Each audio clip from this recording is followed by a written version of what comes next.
राज्यसभा में middle east के हालातों को लेकर प्रधानमंत्री नरेंद्र मोदी बोले, पश्चिम एशिया की हालत चिंताजनक है। भारत के लिए भी स्थिति चिंताजनक। हॉर्मुज स्ट्रेट में बहुत जहाज फंसे हैं। शांति और संवाद की एकजुट आवाज पूरे विश्व में जाए।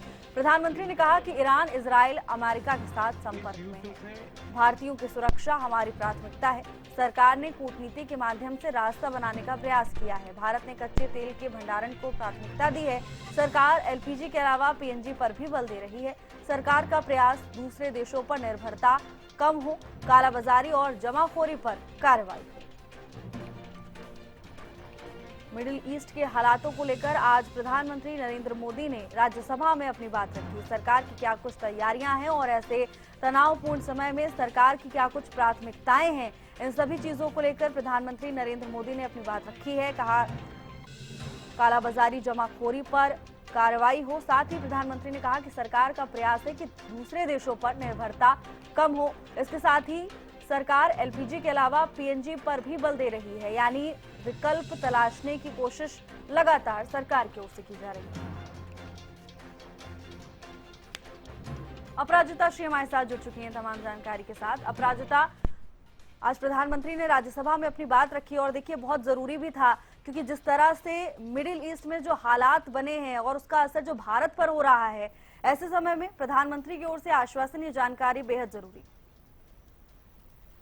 बिल्कुल, देखिए कल प्रधानमंत्री नरेंद्र मोदी के द्वारा लोकसभा में जिस प्रकार से अपनी बातें रखी गई थी, यानी किस प्रकार से क्या परिस्थिति है, यानी मौजूदा क्या परिस्थिति, उन चीजों को लेकर जानकारी प्रधानमंत्री नरेंद्र मोदी के द्वारा लोकसभा में दी गई थी। 25 मिनट का उनका भाषण था। वहीं अगर आज की हम बात करते हैं तो राज्यसभा में 21 मिनट में तमाम बातें उनके द्वारा कही गई है। अगर मुख्य बातों की सबसे पहले हम बात करते हैं तो देखिए सबसे पहले उनके द्वारा कहा गया है कि ये जो संकट है, यानी 3 हफ्ते से जो कॉन्फ्लिक्ट चल रहा है, उसका असर यानी अभी लंबे समय तक चलने वाला और खास तौर पर उसका जो असर है वो लंबा चलेगा।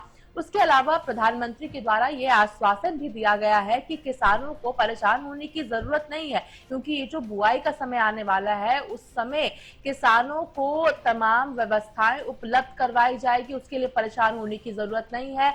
हम किसानों के साथ है, ये सरकार किसानों के साथ है। वहीं उनके द्वारा ये भी अपडेट दिया गया है कि एक कमेटी का भी गठन किया गया है, ताकि जो इंपोर्ट एक्सपोर्ट में परेशानी आती है उसको लेकर वो कमेटी तमाम परेशानियों को सुलझा सके।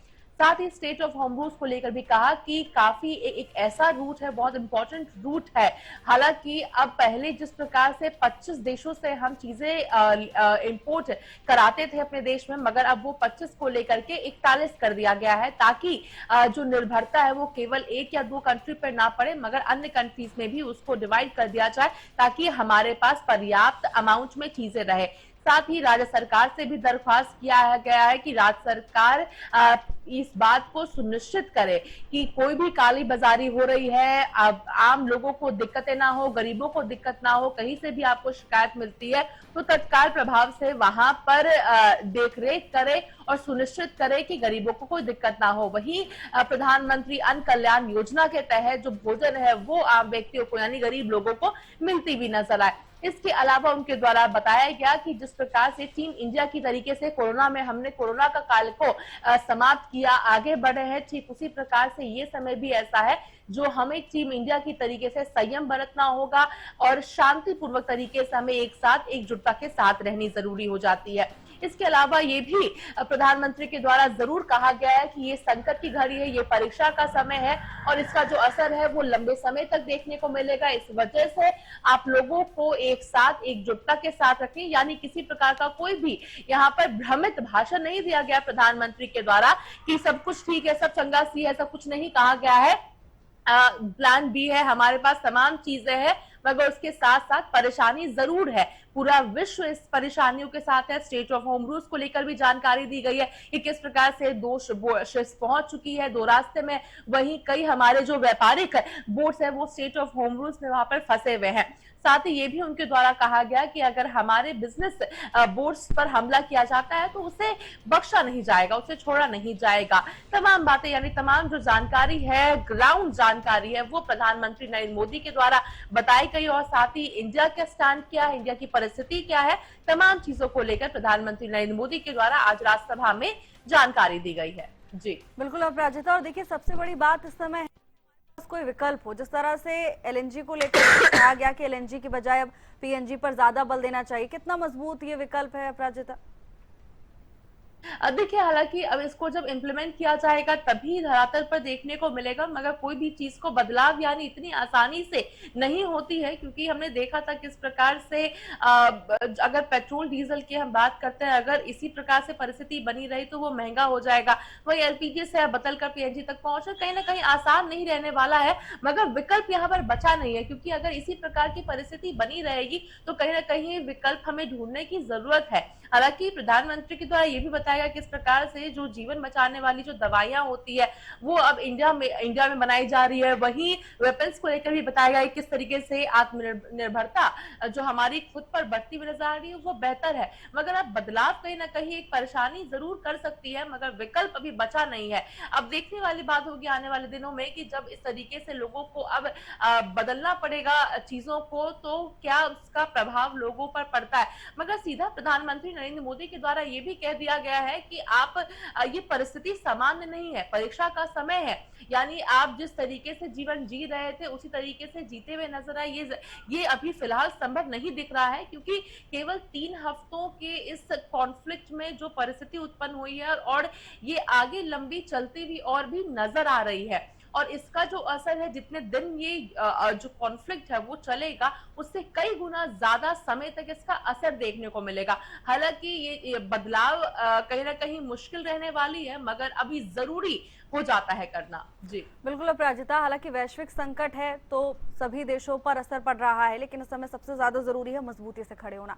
धन्यवाद आपका अपराजिता तमाम जानकारी के लिए। प्रधानमंत्री नरेंद्र मोदी ने मिडिल ईस्ट के हालातों को लेकर राज्यसभा में अपनी बात रखी। इस दौरान क्या कुछ प्राथमिकताएं हैं सरकार की और आगे सरकार का प्लान ऑफ एक्शन क्या है, इन सभी चीजों का प्रधानमंत्री ने जिक्र किया। पूरे विश्व में गंभीर ऊर्जा संकट पैदा कर दिया है। भारत के लिए भी ये स्थिति चिंताजनक है। इस युद्ध से हमारे व्यापार के रास्ते प्रभावित हो रहे हैं। इससे पेट्रोल, डीजल, गैस और फर्टिलाइजर जैसे जरूरी सामान की रूटीन सप्लाई प्रभावित हो रही है। गल्फ देशों में करीब 1 करोड़ भारतीय रहते हैं, वहां काम करते हैं। उनके जीवन और आजीविका की सुरक्षा भी भारत के लिए बहुत बड़ी चिंता है।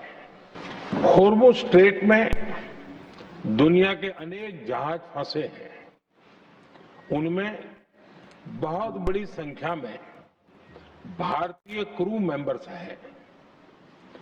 ये भी भारत के लिए एक बड़ी चिंता का विषय है।